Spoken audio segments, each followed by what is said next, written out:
There was a glow and falling debris, and it was said that a century ago the skies had opened up and dungeons had appeared. 4 giant monsters were seen, and it was explained that the monsters that came out of the dungeons were impossible to defeat with normal weapons, and there were only those who could fight them. A man in a purple robe appeared, and it was said that this could be done by people whose supernatural abilities had awakened in their bodies at the same time as the dungeons appeared. The 3 awakened ones rejoiced over their victory over the monsters, and it turned out that thanks to them the world had become stable. The common people raised their hands in joy, and it was said that while the monsters, mana, and new civilization were taking root, some of the awakened ones became hunters whose job was to destroy these creatures, and after tens of years, something appeared. The awakened ones widened their eyes in surprise when they heard the question about whether there were too many hunters. From a small, insecure wimp, John turned into a cool awakened who would definitely not go unnoticed, and an explanation appeared that once the secret mechanism was revealed, it became possible to artificially awaken people so that anyone who had enough money for it could use it.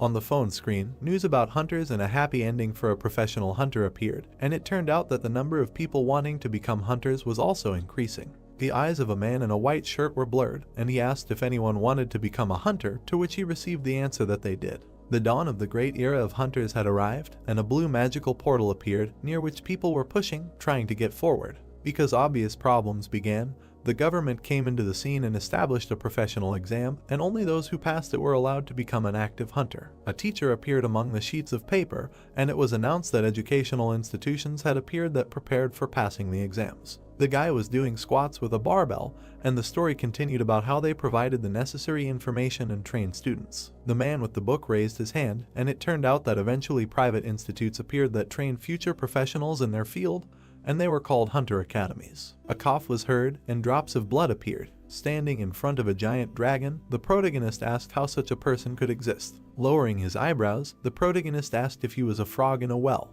The monster swung its tail. The dragon opened its mouth wide, and the guy said that he refused to accept it. The monster's claws appeared, and Sajin muttered that in order to become a hunter, you now need to attend an academy. The guy struck the monster and killed it. The protagonist's magic staff left a trail cutting through the air. A bright magical light was visible in the stones. Opening its mouth, the dragon released dark forces directly at the protagonist. Sajin put the spear on his shoulders and looked up. Holding the spear forward, the protagonist recalled the instructions of each professor and explained that the institution he was going to was in a completely different dimension than all the others. It seemed like black fragments were falling. Closing his eyes, the protagonist walked away from the dead monster. Taking the phone in his hand, Sajin smiled. A question appeared asking if the guy wanted to sign up for a class, to which the protagonist wondered which class he should go to. The hero swiped his finger, and the protagonist answered the question in the affirmative. A notification appeared that the class was starting, and gratitude to the students for choosing the Academy of Transcendence. The confused face of 27-year-old Sajin with a helmet on his head appeared. Holding the straps of the load with his hands, the protagonist explained that he was awakened naturally, given more strength than others at birth, and continued that in order to pay off the debts of his parents who died in an accident shrouded in mystery,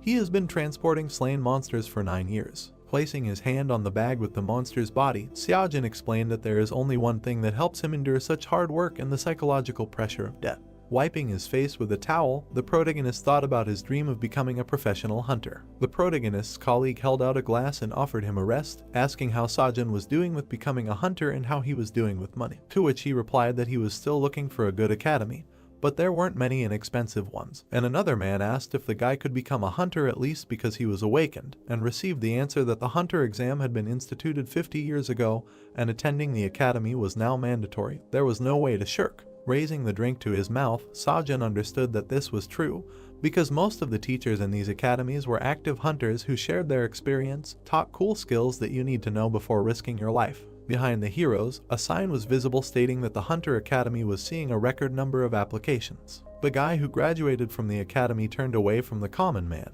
and it was said that because of this, a huge gap formed between the uneducated and the academy graduates, because the time had come when it was necessary to study at the appropriate institution in order to become a hunter. Sajin, happily looking at the phone, realized something. The protagonist's balance appeared on the phone screen, and he realized that now he had enough money for a year of study at the academy. Colleagues turned around at the sound of the protagonist's phone, and he muttered that he wanted to go to better places, but they were too expensive, and this place was not so bad. Advertisements began to arrive on the protagonist's phone. to which he, surprised, thought that this was the first time he heard about the Transcendent Academy. Gautama gestured with his fingers, saying that the paradigm had shifted and a transcendental fury was about to strike the universe, and all experience and knowledge had been selected by teachers who were over 10,000 years old. It turned out that each student had to complete an individual test, and the student who had passed the 9th grade Sword Master exam said in an interview that he had registered here with no expectations, but joining this academy had been the best decision of his life. Following this, the student who had passed the 5th grade Sage Ascension exam thanked the academy in an interview with a wide smile. Saju's phone continued to receive advertisements for admission and grateful reviews about the academy, and it was said that he too could become one of them. A bright glow appeared on the phone screen. The protagonist looked at it in bewilderment. Saju's eyes turned white, and he wondered what kind of crazy person had created this advertisement. While browsing the academy's website, the protagonist said that their website was the same as any other academy, and all the teachers had weird names. Then his gaze was caught by the Professor Great Sage, and Sajin wanted to see what a teacher with such a name was like. The Great Sage appeared, waving his hand. Sunukun greeted the protagonist and said that his main weapon was the Rui staff, but sticks and spears were not much different from it, to which Sajun, putting his hand to his face, was surprised that the teacher was a monkey. Holding the phone in his hands, the protagonist said that the lesson looked normal, given its concept, and Sunukun said in the video that it was difficult to understand the theoretical explanation. Swinging his staff, the Great Sage first used the deflecting movement skill and then dispersal. The enemy appeared, and the teacher explained that then you need to rotate the staff back inward and use the grab. A blue magical glow appeared, and Sunukun finished the story by saying that at the end you need to pierce the enemy with one move at a certain point using the pierce skill. Sajin asked with his mouth wide open what it was, and did not understand where the mountain had disappeared to. The protagonist, holding the phone in his hands, shouted that this did not look like CGI, and that it was impossible even for S-class hunters. In front of the protagonist, an offer to sign up for a class taught by a great sage appeared. Sajin looked at the phone screen with his lips down. The protagonist pointed his finger at the sign-up button for the class, but an error appeared because the protagonist is not a member of the academy, and then an offer to register an account and pay a membership fee, to which Sajin was indignant that even creating an account costs money. A notification about paying a registration membership fee of 40,000 appeared. The protagonist brought the phone screen closer to his face and looked at the amount of the fee. Seeing the figure of 40,000, the protagonist put the phone away from himself. The cloudy sky was visible, and Sajin's scream could be heard that they were damn charlatans. Carrying the corpse of a monster on his shoulder, the colleague asked the guy if he was going to enroll in the academy. The man placed the body on the protagonist's back and said that this is why the protagonist is in such a good mood, and asked what kind of institution it was, to which Sajin replied that it was called the Ark and the teachers there were pretty cool. A special hook was lifting the body of a large monster, and the colleague asked the protagonist not to forget him when he got rich, to which Sajin agreed and asked if the man would be dealing with the monsters he caught, to which the colleague replied that it sounded great, and would he finally get a dragon. Raising his hand, the protagonist said that not only that, but the colleague would even be able to play soccer with a skull. Sajin appeared, carrying the monsters' bodies to a pile, and it was said that someone once said that life seems like a comedy from afar and a tragedy when you look closer. The chain with the big monster broke, and someone called out to the protagonist. There was a bandage on Sajin's face, and it was said that in order to laugh sincerely, one must accept one's pain. The doctor, with his lips pressed together, said that the protagonist had nerve necrosis in his legs, and suggested that the broken bones were enveloped in nerves during the healing process, and all this was due to rapid regeneration since the protagonist was awakened. The head of the Enterprise, throwing up his hands, shouted that there would be no compensation, and asked what would happen to his nephew's reputation and his own if the world found out about what happened at their enterprise. A medical lamp illuminated the room, and the doctor said that the operation would cost 40,000. The doctor explained that the operation needed to be performed as soon as possible. If they waited a little longer, the nerves would permanently attach to the bones, and they would be unable to help in any way, then asked the protagonist to take the envelope, and it was said that therefore one must be able to look far into the future. The protagonist sat on the hospital bed with his mouth slightly open and said that he was looking into the future while he endured this hellish labor for 9 years. Unfolding the envelope, Sajin noticed that all his savings had been spent on the surgery, and all he had left was the 3,000 that Manchel had given him, the damn 3,000. A notification came to the protagonist's phone, and he wondered if he could go through this again.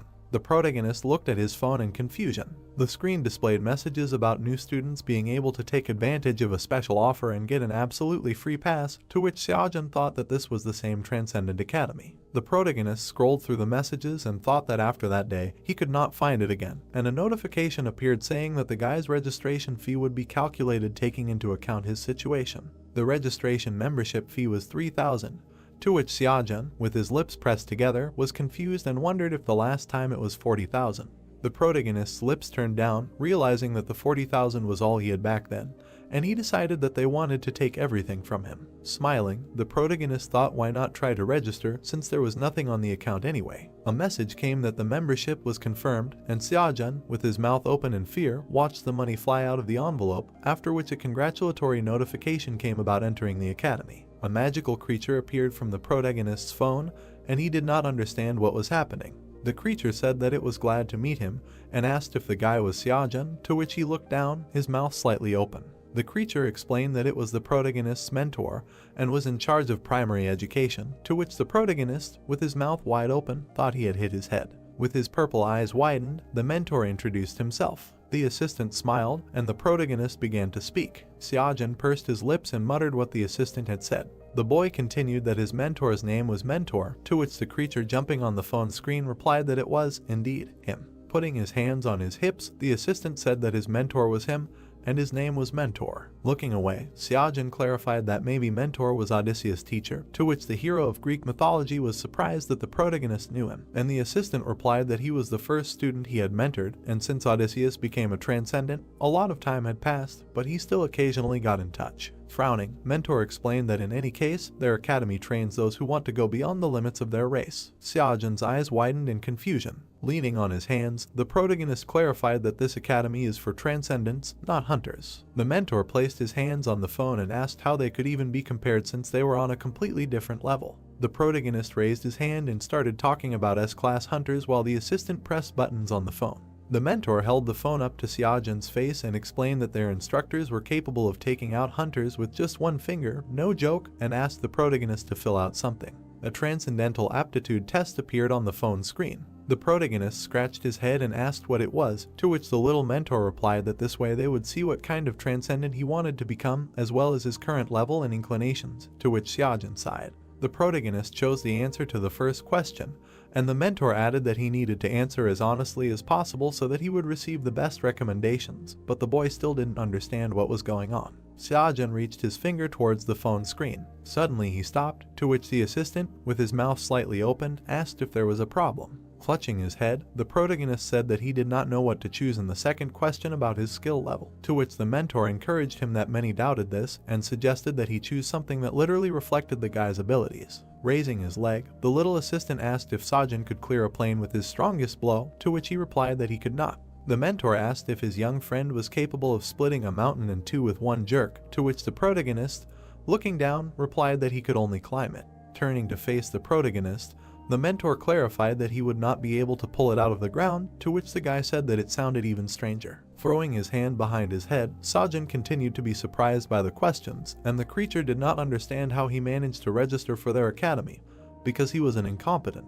The mentor winked and encouraged the boy by saying that it was nothing to worry about, because the Transcendent Academy would never expel its student. Once a member, it would remain a member forever, and then asked Seojun to continue answering questions. The little assistant, clapping his hands, praised the protagonist. The exhausted protagonist finally finished and put the phone down, after which he asked why there were 108 questions. The mentor said that the boy had a free pass and decided to recommend him a few mandatory lectures, after which he suggested discussing everything else after they analyzed his profile, to which Seojun, putting his hand to his forehead, agreed. A spear appeared, and the assistant said that the protagonist's preferred method of fighting was fighting with a spear. Mentor put his hand to his chin and mused that instead of cultivating mana, it would be better to choose the Eastern technique of Kai for wielding a spear, and added that the great celestial sage was best suited for learning the basics, but it would be too difficult for the hero. Notifications for 2 training courses from instructors Gautama and Chiron appeared, and the assistant said that he thought this would be the best solution for a free pass. Mentor clarified whether it was true that in addition to his wounds, the guy had mental problems, to which he lowered his eyebrows and looked ahead.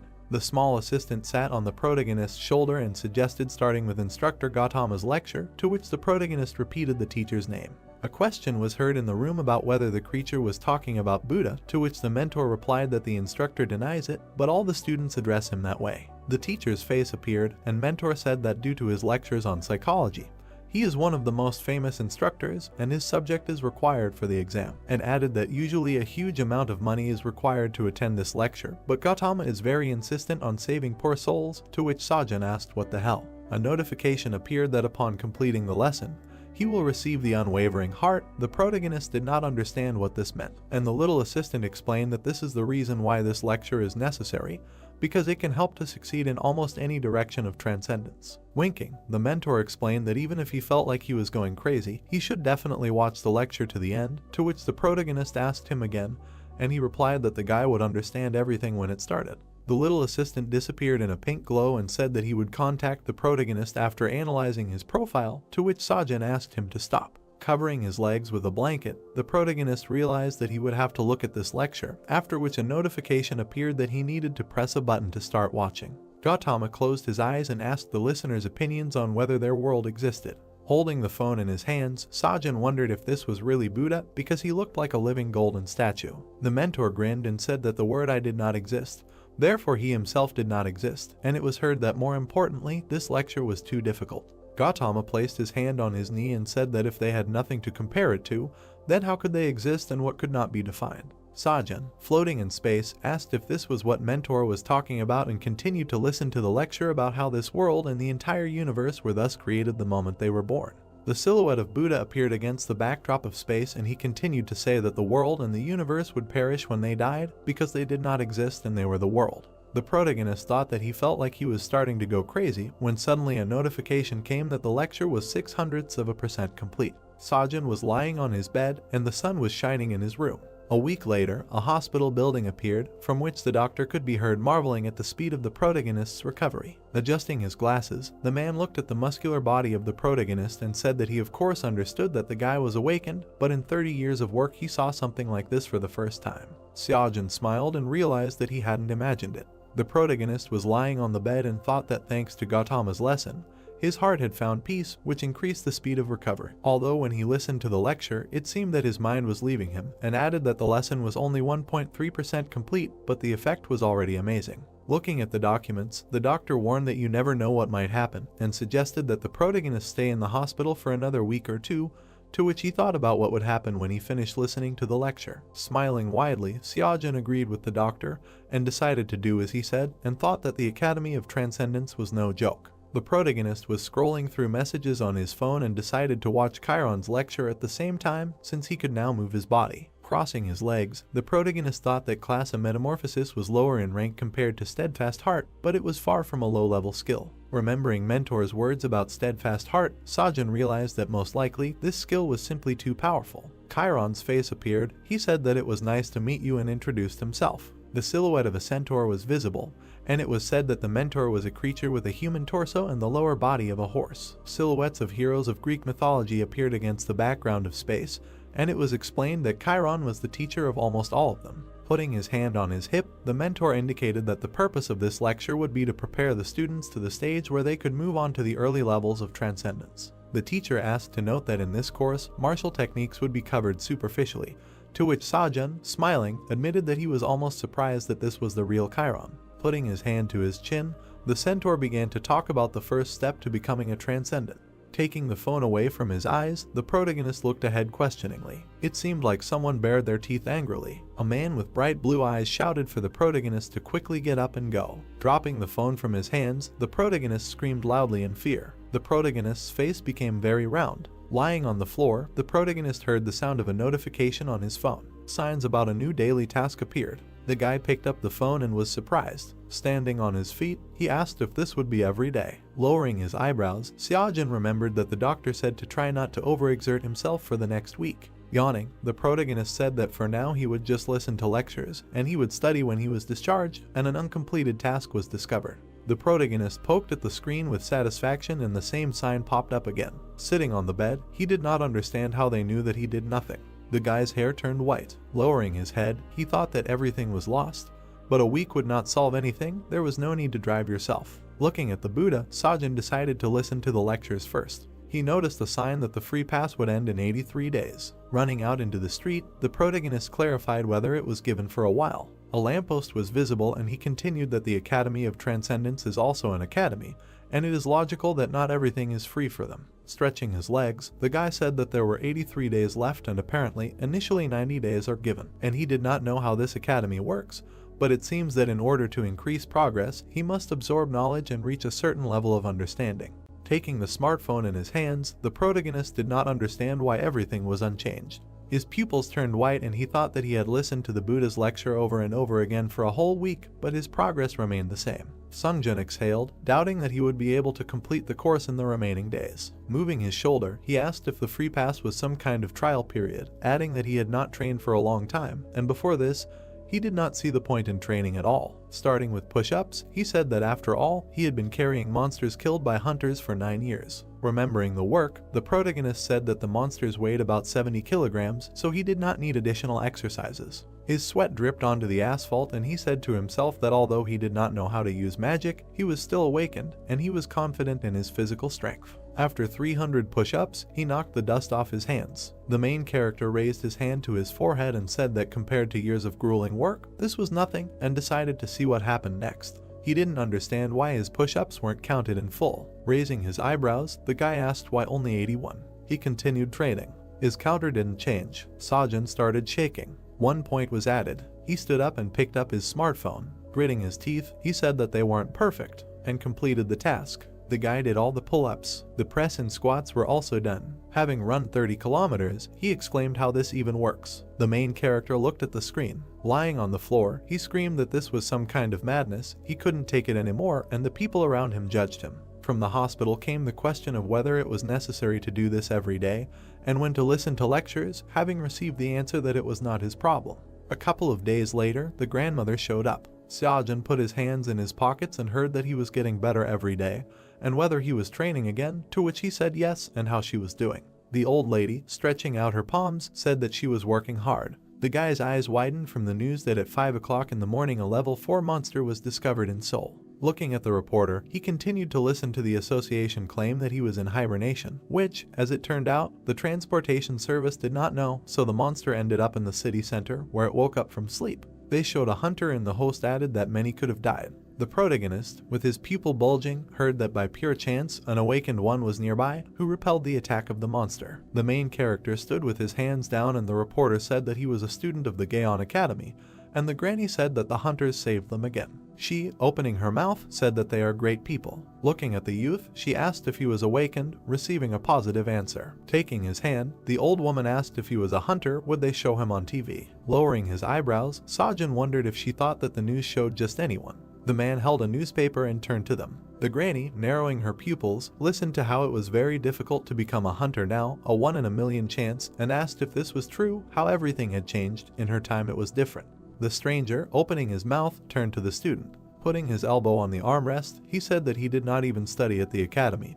He was just wasting his time training. He would not become a hunter, he should give up. Remembering past moments, the main character listened to the words so as not to waste his youth on unrealistic dreams. He frowned. Granny scolded the man with her finger, and he said that he wanted to help. The old man, hearing that he would decide for himself what to do, became very angry. The protagonist, opening his mouth wide, added that he should get on with his life and that no one should interfere with his. Sweat ran down the stranger's cheek. Clenching his fist, he shouted that they should just look at this rude man, and by the way, it is worth listening to the advice of elders. As he left, the guy thought that this was nonsense. He was a student at the Academy of Transcendence and had already felt the effect of the training in a week, and here he could become a professional hunter. The guy exhaled menacingly. He, running along the road, added that he would definitely become one. A girl appeared and she covered her mouth, saying that she was tired of being a hunter. She, fighting monsters, did not understand the point of this academy. Striking blows, she continued that everything costs money, there are almost no students. The huntress plunged her sword into the monster. Standing on its remains, she said that it was possible to die of boredom.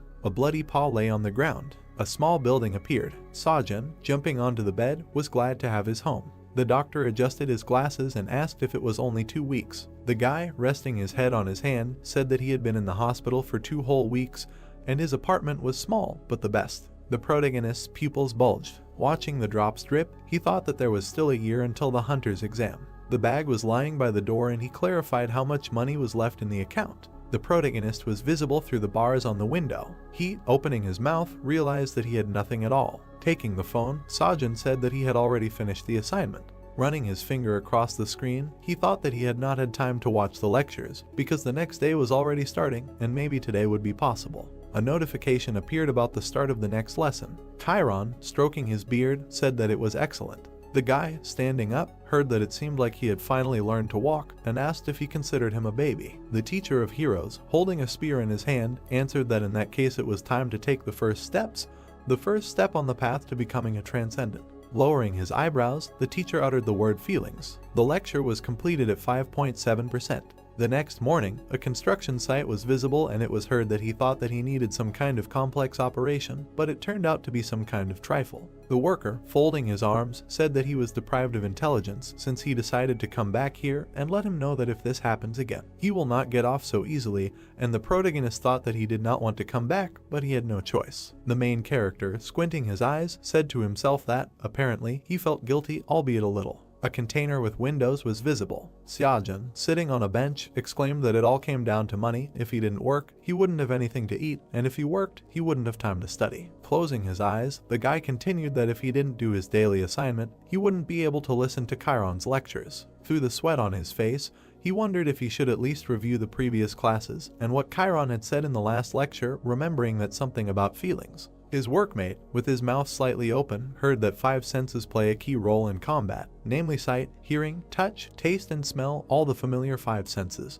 The protagonist's colleague looked at him. The hero's teacher, folding his hands, added that first they perceive the stimulus, then they recognize it and then draw a conclusion, but this is too slow and he will teach them how to speed up this process as much as possible. With his jaw wide open, he continued that they would learn something completely different from these 5 senses, hidden in them. The protagonist, his eyes wide, listened to the end that the 6th sense was intuition. Xiaojun's comrade, enticed, exclaimed that he should have at least warned them that he was coming, since they hadn't seen each other for a long time. He made a surprised face. The protagonist frowned. The builder, holding his fist, asked if he had eyes on his back, how he dodged. Shouts could be heard from outside. What are they doing here? They came to work, so they should work. The colleague, with dilated pupils, asked if he could handle it. There were at least 200 kilograms here. The guy, smiling, replied that it was okay, let him load it. He was carrying the remains of the monster on his back. The workers looked at him in surprise. The protagonist's comrade, with his mouth slightly open, thought that he was lively, and it seemed that everything was really alright with him, and it was heard that they would continue after the break. The protagonist, clenching his fist, did not understand why he felt as if the strength was overflowing him.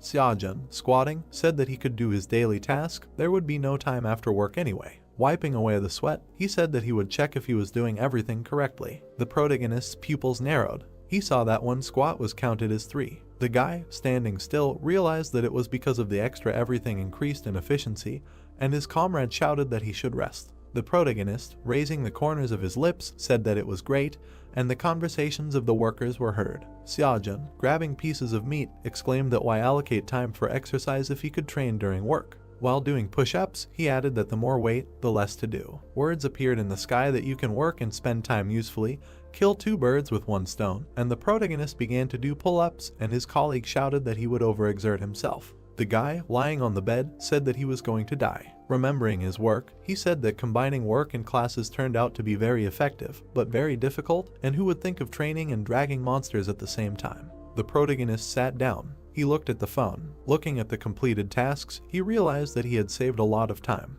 The protagonist, tucking his legs, said that it was only 10 o'clock and he had already listened to both lectures, and it was good that he had finished so quickly, but he felt that he was wasting his time. Running his finger across the screen, Sajin wondered whether he should watch it again. Holding his chin, he continued that it might be better to sign up for another course, and apparently, rewatching does not affect progress, and the idea is not bad. Sheet free pass, he decided to choose something else. He noticed Professor Xiangwu's lesson. The boy widened his eyes and asked if he was talking about the same hegemon king. Imagining him riding a horse, the boy said that he was the legendary ruler of Western Chu, known for his superhuman strength, and it was not for nothing that they say about him that one can go against 7. Seeing the registration plate, he added that it sounded good, and besides, it was free. Xiangwu, opening his mouth wide, shouted that since he signed up for this cruise, He was just a loser who did not even know the basics, and he was a non-entity who wanted to wield a spear. The protagonist, hearing these words, sweat began to flow. The hegemon king, holding a spear in his hand, exclaimed that he would teach him. All the simpletons could be free. The daily task boards appeared and the man continued that you just need to swing the spear, feel it with every cell of your body, let them understand it, and then come back. Sajin lifted his smartphone and was surprised by the new task. Hitting his leg, the protagonist asked if he had said only a couple of sentences and if this was the whole lecture. A notification was visible on the screen and Xiangyu said that if he wanted to master the spearman's skill, he just needed to swing the spear. While in the apartment, the protagonist did not understand why all the tasks were like this. The manager, looking at the girl, said that they had not had a single accident at their production facility, all thanks to safety precautions. There was absolutely nothing to worry about. Hunter-san, opening her mouth, asked if they had heard about the giant who had awakened the other day. She personally made sure of his death, but she would still like to conduct a thorough check in case they had missed something. The man, raising his hands, agreed. The head of the monster appeared on the guy's bag and the workers said that he was practically crawling on his knees in front of her. Sungjun, his eyes wide, thought that maybe she was the granddaughter of the Star Sword. Minchel appeared, who was in a blue aura. An unusual glow was visible and it was said that 100 years ago he was one of the awakened who received his power at the moment the gate opened. Monsters attacked people and the guy continued that back then they knew practically nothing about the awakened, and the evil spirits were more cruel and could roam the streets unhindered. The mother held onto her child and the protagonist added that there was no complete certainty that humanity would be able to survive. The Star Sword dealt a crushing blow to the monster. The child looked at the hero. Minchel was visible. He was one of the few awakened. He held a sword in his hand and the protagonist said that he did not allow their civilization to disappear. He is a true savior of the world and a hero. Imagining himself standing, leaning on the weapon, the protagonist added that a lot of time had passed since then. He was already quite old, but still a heavyweight in his field, capable of competing with anyone. Sungjun closed his eyes. He lifted his load and said as if he cared. Si-yoon, putting her hand on her side, asked what he was doing, receiving an answer that she should not pay attention to him. He had been like this for a week. Adjusting her hair, the girl thought that he had gone crazy and the guy was counting. The protagonist's comrade heard that the guy would throw the corpses here and continued counting. Looking at the monster's hand, the man lowered his eyebrows. He, putting his hands on the table, asked when he would calm down, to which the protagonist replied that since he had started the course, he needed to find out how it would end. The open mouth of the evil spirit was visible. Sungjun, opening his mouth, said that there was a point to these activities, and his friend did not understand what the point was. The worker, frowning, exclaimed that he would kick the bucket so soon, and since he had dragged it here, he should get out of here, and the guy said that he would bring more. The comrade stood by the table and grinned. He put his hand on his side. The protagonist, turning around, heard something. The monster jumped out of the pile of meat. It opened its mouth fiercely. The protagonist, wide-eyed, was shocked. Xiangyu yawned from boredom. The boss, rubbing his palms, said that the granddaughter of the Star Sword had no place in such a backwater. It was better to discuss everything in their cool office, to which the girl replied that everything was fine. She, standing by the iron beam, thought that she had finally escaped from there. She did not like their boss. The worker, standing in the corner, overheard how much longer she had to endure all this. Looking at her, he said whether she really was Minchel's granddaughter. Xiangyu, closing her eyes, heard the workers talking. She, folding her hands, said to herself that for many, the Star Sword is a hero, but for her this name is a burden, a label that she cannot get rid of. Remembering herself in her youth, she continued that her grandfather taught her how to be a hunter since she was in diapers, but the bar he set was too high, and she simply could not overcome it. Holding a stick in her hands, she added that she had been compared to her grandfather hero all her life, but her real dream was to teach people. She, stretching out her fingers, shouted that she wanted to be a teacher, but Minchel did not want to hear it. He, turning away, told her not to bring up this topic again, to which the girl thought that because she was his granddaughter, she could not live a normal life, but they came to a compromise, and she founded an academy of hunters. The students, opening their mouths, clarified whether that same Star Sword would really teach them. Xiangyu, holding a paper in her hands, answered that her grandfather had nothing to do with it. She would be the teacher, receiving the answer that they were deceived. She, wide-eyed, did not understand what was going on. The light fell on her and the granddaughter continued that when it turned out that her grandfather did not teach at her academy, everyone immediately lost interest and left. She clenched the documents, scattering them. The girl said that they only wanted the Star Sword, but not her. Walking through the Enterprise, she thought that even the few that remained left the academy after her grandfather's threats, and therefore no one knows about her now. Squeezing her fist, Xiangyu wanted to have at least one worthy student. One of the workers, his mouth open, shouted for everyone to run. The granddaughter, hearing about the monster, lowered her eyebrows. Sungjun looked at his comrade with concern. He clenched his jaw, not understanding why the monster suddenly came to life. His colleague, lying on the floor, shouted for him to run. Hearing that the protagonist should forget about him and let him save himself, he, lowering his hands, realized that he would be killed. The protagonist narrowed his pupils and repeated that he would definitely be killed. Introducing the evil spirits, he said that an ordinary person would never defeat the monster, as would an awakened person who was unable to use magic, and this was something of the 4th level with which even a professional would have a hard time. The guy remembered that there was a hunter named Xiangyu. He took a thick pipe and understood that it would not be in time, he would simply be bitten to death. Seeing his friend, he said that they needed to act right now, and someone had to do something urgently, otherwise he would not be saved. The monster licked its mouth with its tongue. Sungjun, slightly opening his mouth, wondered who could. The monster opened its mouth. The protagonist swung the pipe. He, running, threw his backpack. The protagonist fiercely raised his weapon. He scared the monster away. Standing in front of the enemy, the guy shouted for his comrade to run faster. The colleague, lowering his eyebrows, asked how he could do it, having received the answer that then they would both be eaten. Taking a fighting stance, Sungjun realized that he was alone and needed to hold out until the hunters arrived. He directed his gaze at the monster. The protagonist, continuing to hold the iron bar, said to himself that there was no need to be afraid, that he needed to control himself and not stand like a pillar. Raising his eyelashes, he remembered Gautama's words that he was the universe, let him observe the world. Imagining water beneath him, the protagonist heard a voice that he needed to know the origins, his essence. These were the words of Buddha. The evil spirits began to approach. Gautama, appearing behind the guy, said for him to embrace the entire universe and think about where it was moving, and Sungjun rejected his emotions. The monster pushed off the ground with its paw. It ran towards the protagonist. The protagonist ran and realized that then his wildly beating heart would calm down on its own. The monster had long claws. It struck. The fighter, imagining Chiron, heard his words that he should not think, but move, otherwise it might be too late. He would have to trust his instincts. The guy dodged the attack. He jumped back. The enemy began to swing his tail. Sungjun pushed off the floor with the help of a pipe. He flew high into the sky and said that you need to rely on your feelings. The beast growled fiercely. The protagonist, tumbling, saw a blind spot. Raising his eyebrows, he did not understand when to attack and what to do. Xiangyu, folding his arms, said that in order to lift a mountain, strength alone is not enough, you need courage and zeal. The protagonist, lowering his head, listened that he needed to trust them. He was able to break the mountain in half, and he should not dare to doubt himself. The awakened raised his hands up. His eyes left shining traces, and he decided that he could cut it. Looking at the monster, the protagonist added that he simply had to. The monster stood on all fours. It showed its fangs, and it sounded like a force capable of moving a mountain, tearing it out of the ground. Sungjun's eyes turned white. He delivered a slashing blow. A powerful explosion occurred. Xiangyu, running past the workers, clarified what was happening there and what kind of explosion it was. Her pupils dilated. The girl saw the protagonist. He cut the enemy in half. The protagonist bit the corners of his lips. Sweat was running down his face. Clutching his head, the guy said that it really worked. A tablet appeared with the progress of lectures, which increased. Minchel's granddaughter wondered what happened here. Seeing Sungjun standing on the head of the beast, she added that some loader, who didn't even study at the academy, dealt with such a monster with a beam instead of a normal weapon.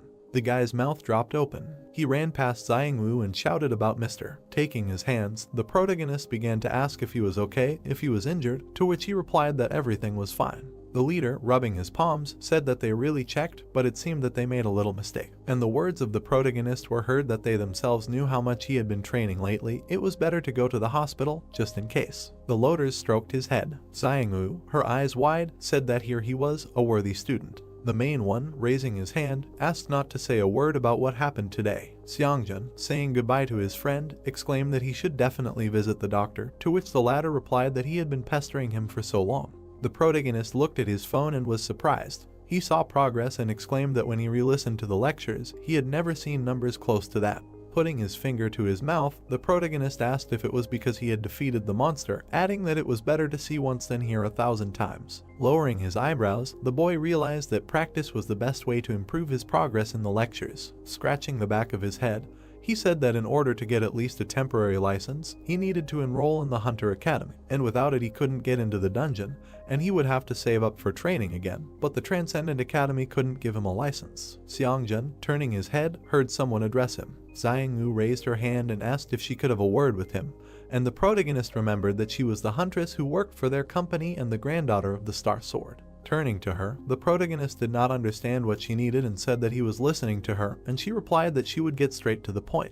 With her mouth wide open, the girl asked if he wanted to meet his grandfather. The guy looked at her indifferently and replied that he did not want to. Minchel's granddaughter, rubbing her chin, had no doubt that he wanted to which Sungjin waved his hand and left. The sunset appeared and the huntress asked him to stand, and the protagonist wanted to quickly come home and listen to lectures. Xiangmu's eyes turned white, and after introducing herself, she thought that she had never seen anything like this in her entire life and did not know what to do. The protagonist frowned and asked what this miss was offering him to join her academy, where there was not a single student, and in fact, the academy was only on paper, which made her wonder who he was. The huntress remembered how he did strange exercises and said that even if the monster was greatly weakened, it was still level 4, and he cut her in half, adding that he definitely wanted to become a hunter. Stretching her hand out to the side, Xiangyu exclaimed that they had everything he needed. Good equipment and everything else was enough, only there were no teachers, but she could, and Sungjin interrupted her that he did not need any teachers. The huntress clenched her jaw. She lowered her head and asked what if she persuaded her grandfather to take him as a student.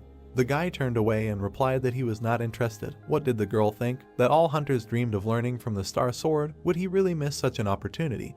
And she would not let him go so easily. With her mouth wide open, she shouted that the exam had a written part, how was he going to pass it? And the protagonist said that he would manage somehow. Moving her legs, Xiangmu asked about the dungeons, continuing that he could go on a raid right now, but for this he had to be a student at the academy. Now he was just wasting his time. Lowering his eyebrows, the protagonist said that only government-approved academies had the right to issue licenses, and then the huntress exclaimed that they had already been approved, and if he agreed, he would be able to go to the dungeon tomorrow. Songjin began to stop. Minchel's granddaughter, widening her eyes, realized that he had slowed down and asked if he was saying that he didn't need teachers, adding that she wouldn't interfere, she would give him a place for independent training.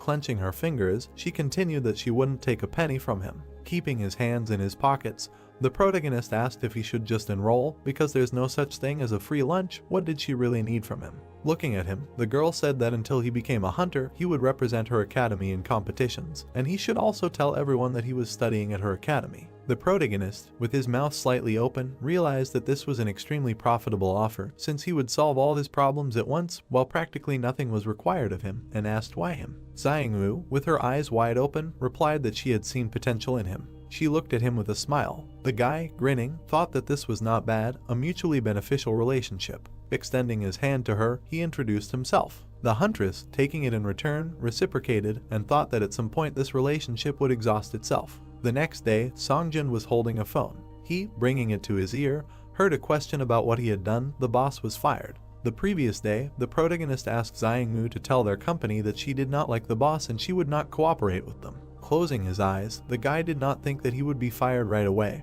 and answered that what did he have to do with it? He probably left himself so as not to be responsible for yesterday. Women's legs appeared and it was heard that the boss himself would not have quit, but the main thing is that he is no longer there, and they asked if he was going to the Hunter Academy. The girl, raising her hand, showed that she was here. The huntress held out a temporary license. She folded her arms and said that she had been acting since yesterday, and Sungjin doubted that she would settle everything. Looking at his license, he said to himself that although he had not become a professional hunter, he had already taken the first step towards his dream, and this was only the beginning. The protagonist, holding the card, asked if she could tell him how to go on raids. Xiangmu, closing her eyes, replied that there was no need for that. She, pointing to the spears, said that she had prepared weapons for him, let him choose what he liked, and once he chose, they would go to the dungeon. She had a satisfied face and said that she had already signed the contract, thinking that he would not be against it. The entrance to the dungeon appeared. A stick flew at the rat. Sungjin, putting her behind his back, asked why she followed him, because she said that she would not interfere, and received the answer that he was the only student at the academy. She could not leave him unattended. Turning her head away, the huntress said that he had an individual task. Such an opportunity is given only to the most capable students, and the guy considered it an honor. Stepping over the monster, the girl asked if it was his first time in the dungeon, now his lifeline, although only kobolds live here. You cannot lose your vigilance, and the protagonist thought that second-level monsters are ideal for training beginners with no combat experience. Putting his weapon on his shoulder, the guy continued that he easily pierces their magic armor, as in the fight with the 4th level monster. His eyes shone and he added that attacks not imbued with mana should simply bounce off their defense. The kobold attacked the protagonist and Xiangmu told him to dodge. The monster, having missed, was confused. Sungjin swung his spear. Having hit the enemy, he thought about why his attacks were so effective. The guy, having seen the notifications, said that his progress was growing. The huntress, taking up the sword, was surprised, and the protagonist continued that it was not as fast as from killing a level 4 evil spirit, but good progress for 2 kobolds. It was definitely worth it. Besides, you can earn good money in the dungeons. Clenching his jaw, the protagonist exclaimed that it was time to speed up. He, demolishing everyone in his path, realized that the word farms experience like in a video game. Saiyan turned blue, looking at him, and thought that she was scared of how unreasonable the protagonist was. In her eyes, it looked like he was staring at a turned-off phone. The girl stood right behind him and thought that this was only the beginning of the strangeness. She remembered him chopping down kobolds like a trained professional despite being a newbie who was in the dungeon for the first time. She also remembered how he was constantly doing some strange exercises with the monsters he had killed, and instead of carrying them himself, he could have called a special service. But he decided to save money. Saiyan grabbed her head and thought that she couldn't hide the fact that he had a student from her grandfather forever. The moon was already shining outside, and the protagonist exclaimed that it was already midnight and he hadn't attended the lectures. Saiyan closed her eyes and wondered what kind of lectures these were. The bright light was coming from the windows, and she wondered if she had made the right choice. After a while, Xiaojin smiled happily. He had 9.5 million won on his balance, and so he exclaimed that he didn't know that he could earn so much in a day. He scratched his nose and said that he, of course, carried and butchered the carcasses himself, so it was not easy.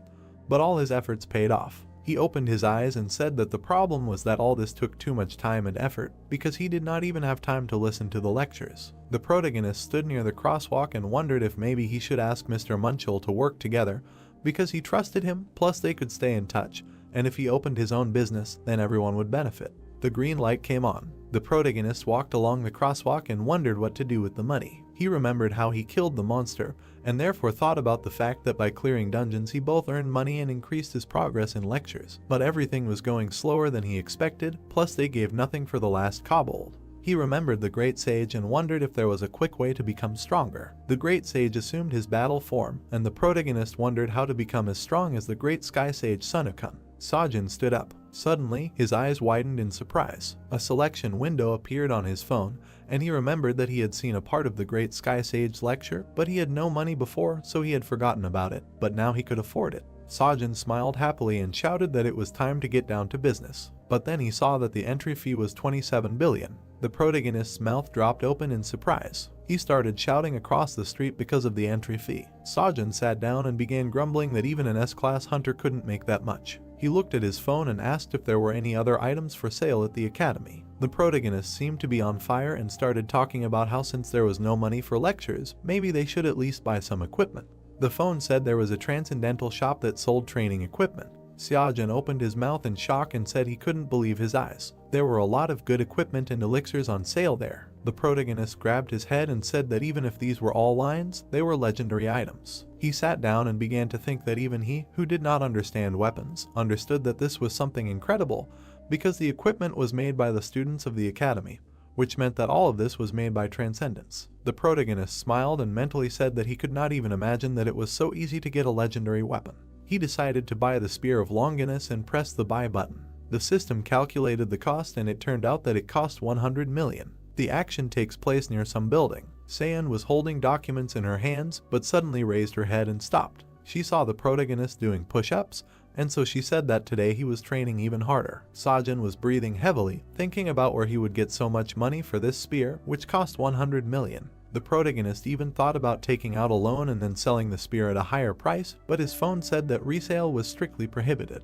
He lowered his head and said that it was all about money again, but Soyun waved at him and asked if he had a minute. The protagonist turned around and asked her again about the academy tournament. The girl extended her hand and said that, as the name suggests, it was a competition between academies, each wanting to prove that they were better than the others. She handed him the documents and said that it was a tournament to judge the level of an academy. According to her, such competitions were very diverse since their academy was currently at level 4, but if Xiaojin did well, he would advance to the next level. Images of many participants in the tournament appeared in her mind, fighting each other. The girl raised her finger and said that the higher the level, the better the academy was considered and the more support the state would give it, so everyone sent their best students. Soyun smiled and said that he probably knew what she wanted to offer him. She pointed at him and said that she wanted him to represent their academy. Xiaojin frowned and wondered if participating in the competition would affect his progress in the lectures, since if you think about it, the tournament was also practice. He smiled and said that it sounded good, so he agreed. He turned away from her and said that they had agreed on this from the beginning. The girl put her hand to her chin and said that everything was kept a secret until the competition began, but as far as she knew, the one who got the most points from the raid and duel would win. The protagonist looked ahead and mentally said that if he thought about it, his only combat experience was with kobolds and manticores, so he had no idea how to fight against humans. The protagonist closed his eyes and wondered what he should do. Since he had already decided to participate, he needed to give it his all. He then looked at Soyun in surprise. The room was illuminated by the sunlight. The protagonist offered the girl to be his sparring partner. Soyun took the wooden sword in her hands. Seojin smiled, because he understood that Soyun was a B-class hunter, although B-class is far from the top of the top, but she was taught by the Star Sword himself. He saw the image of the great sword behind her. The protagonist blushed, because he thought that he, of course, was only a beginner and it was not for him to judge real hunters, but he had long wanted to know what she was capable of. Then he looked at her, because she asked if he knew that she was a B-class hunter. The young man frowned and replied that he, of course, knew about it. He got into a fighting stance, holding a spear in his hands, and asked her to give him a head start. The girl closed her eyes and said that he could attack as soon as he was ready. He immediately rushed from the spot. The protagonist ran at her with a spear and shouted that such an offer cannot be refused. Soyun calmly looked at him. In an instant, a blow occurred. The girl immediately dodged to the side. The protagonist immediately lunged towards her. He stabbed her with his spear, but Soyun easily read his attacks. She remembered how Seojin fought the day before. She lowered her head and thought that she had overestimated him. After all, a beginner is a beginner. A blue aura appeared around her sword and the girl mentally said that she did not know where the protagonist got the confidence that he could fight her. The girl raised her sword above her head. She slashed with the sword, intending to end the fight. However, a moment later, she widened her eyes in surprise. The protagonist blocked her attack. He held the spear in front of him and trembled, saying how difficult it was for him. Soyun's sword still had a blue aura around it, so the girl wondered how he managed to block the strike with magic. Seojin began to attack from the side with his spear. However, the girl managed to block the attack, but she couldn't get the thought out of her head that his weapon should have jumped out of his hands and her sword would have been right at his throat. The protagonist slid back after the girl blocked his attack. She stood calmly and looked at him. The protagonist smiled. Blood appeared on his lip and he said that then he would also fight seriously. She stood and fought off his attacks, realizing that his movements had changed and his attacks became clearer and faster. A blue aura emanated from his blows. The protagonist's eyes glowed blue. He continued to attack Seiyun, remembering someone's words about first making obvious attacks and then diluting them with feints, in other words, distracting blows. The protagonist made several more attacks with the spear, but the girl blocked them too. Seiyun put her sword in front of her and blocked another attack. The protagonist spun the spear and made another attack. Seiyun kept her sword down, so the protagonist realized that she was now open to his real attack. He immediately closed the distance and was above her. The protagonist swung his spear. Seojin was reflected in her eyes, and she knew that she was in danger. An explosion occurred and a blue aura enveloped the room. Seiyun stood up and wondered what just happened. Seojin was lying against the wall, coughing up blood. She immediately ran towards him, realizing that she had just struck with all her might without even thinking. The protagonist scratched the back of his head and said that he was fine, but in the end, he lost. She opened her mouth wide in surprise and wondered if he really thought he could win, even though he knew he was fighting a B-class hunter. The protagonist looked at her and mentally said that fighting a hunter like a monster would not work. Suddenly he looked at his pocket because he had received a notification, but a moment before that he was thinking about how much he still had ahead of him. He opened his phone and saw that his progress had increased. He began to turn his head towards her and asked if she was free before the tournament, to which the girl replied that she was free. Then he asked if they could practice some more when there were no raids. The protagonist smiled and said that it would be useful for him, but Seiyun was only thinking about how much he had been beaten and he wanted to continue fighting with her. The girl smiled and said that she would do whatever he asked, and if he won the tournament, she would give him all the prize money. The protagonist suddenly turned pale and wondered if they really gave money there. Seiyun put her hand to her chin and began to think out loud about how much prize money there was, and then suddenly said that the prize money was 100 million South Korean won. The protagonist immediately remembered the spear he wanted to buy. Suddenly, it seemed like fire began to emanate from him and he asked when the tournament would take place. His eyes lit up when he learned that the tournament would take place in 2 weeks. The girl grabbed her head because the protagonist immediately began to think out loud about how to train most effectively. Seojin picked up a stone block and began to lunge with it. The girl closed her eyes, accepting that she did not understand anything. The sky was clear. 2 weeks had passed. Many people were walking around the building. The guy in the green shirt said that he finally got to the tournament venue. He looked to the side and noticed that there was quite a large crowd. Everyone around looked at him with horror because he said out loud that although there were many more awakened, it was not often possible to see hunters fight. And where would we be without recruiters from guilds and mercenaries, and there were probably some from the government too. He walked up to the man with the red ribbon and he showed him the way. He walked into the waiting room for the participants. The boy was very nervous and wondered what to do. He walked into the room filled with participants and began to think that he was so nervous because he came alone, and he was so scared that he couldn't move. He looked at the one with the scar and admired his equipment. Then he looked at the smiling blonde and thought that they were probably all confident. Suddenly, he noticed Seojun sitting on the bench. The protagonist was holding an old spear and a spear bag made from clothes. The boy adjusted his glasses and looked at the protagonist. The protagonist was looking at his phone while the people around him were looking at him and saying that he was probably forced to participate. The guy in the green shirt put his hands to his chest, realizing something. The boy put his hand to his mouth and thought that they were similar because in his opinion, the protagonist was acting as if he came to a new class where he didn't know anyone, and was trying to pretend to be busy by staring at his phone, just like Seojun. In his eyes, the protagonist looked very insecure and withdrawn. The guy in the green shirt stood in front of the protagonist and cried. Seojun looked up because the guy greeted him. The guy scratched the back of his head and said that his name was Mingi and that he was also participating in the tournament. Suddenly, a participant shouted from behind them. Mingi pointed at him and said that it was Dak Chul, a promising student of Gachuri Academy who fights with an axe and relies on strength in everything. Dak Chul had his back to them and was arguing with another contestant.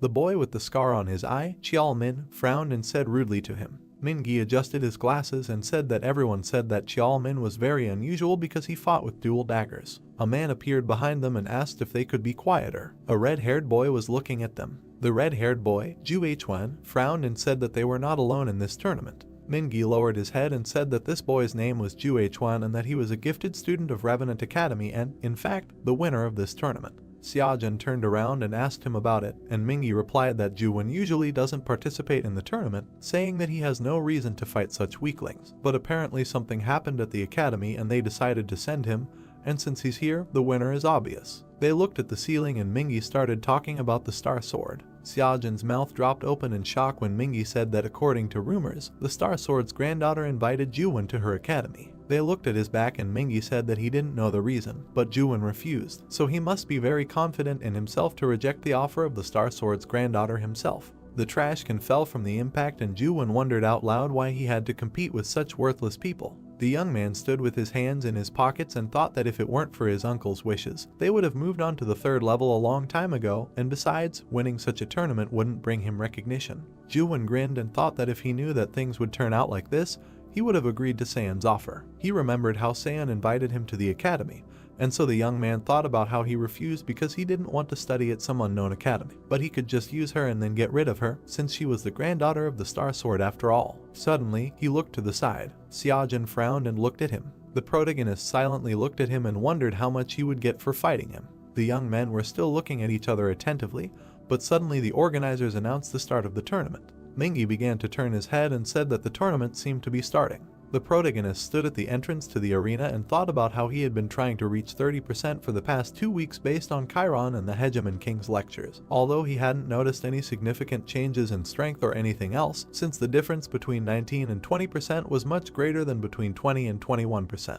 He remembered his recent fights and thought that he lacked experience compared to others. The protagonist looked at his hand and mentally said that he had been trying to compensate for the gap by training with Seiyan and fighting in the dungeon. He clenched his fist and exclaimed that it didn't matter who was in front of him, a human or a monster. The protagonist put his fist to his chest. He was standing in some closed rectangular room, and then the host immediately exclaimed that a race in the labyrinth was about to begin. The spectators were looking at the huge screen in the center. The man with the camera waved to another and called out to him. The man in the shirt suddenly bumped into the girl. He bowed and apologized. Then the man sat down next to his friend and said that the girl reminded him of someone. Several participants were shown on the screen, and the man was talking about how the only thing they were told about this challenge was that they had to get out of the labyrinth, and that they were not allowed to attack other participants. Dak Chul was fighting against a monster in the form of a bull. Kalman had already defeated his monster and was reading a hint leading to the exit. The man put his hand to his chin and said that this year's students were strong. Meanwhile, Ju Hwan cut the monster with his red sword. A red aura surrounded him. Everyone smiled and said that this student was clearly on a different level. Si-yoon looked at the screen and was surprised that it was Ju Hwan. The girl put her hand to her chest and wondered what he was doing here. She turned away from the man who almost recognized her because she can't let anyone know that she is the granddaughter of the Star Sword because she wants to watch the tournament in peace. The action moves to the protagonist's labyrinth. He held the spear above himself. The protagonist put the weapon in front of him and said that, as he thought, the wall cannot be broken. He put one hand on his side and said that he will have to get out like everyone else. The young man put his hand to the wall. He walked along the wall and said that if he uses the power that lifts mountains twice, he will be able to break the wall. Suddenly, he looked into the distance. In front of him was a fork in the road with several paths. The hero approached one of the exits, guided by the fact that he just needs to stick to one side, because then he will eventually find the exit. Suddenly, his eyes began to glow slightly. He turned around and wondered what this indescribable feeling was. He looked at the other paths. He turned around and was enveloped by an aura, and suddenly he began to think that instead of keeping to the left, it would be better to go in the direction he was looking. A drop of sweat rolled down his face. The protagonist still decided to go forward. He put his hand on the back of his head and thought that he should trust his intuition.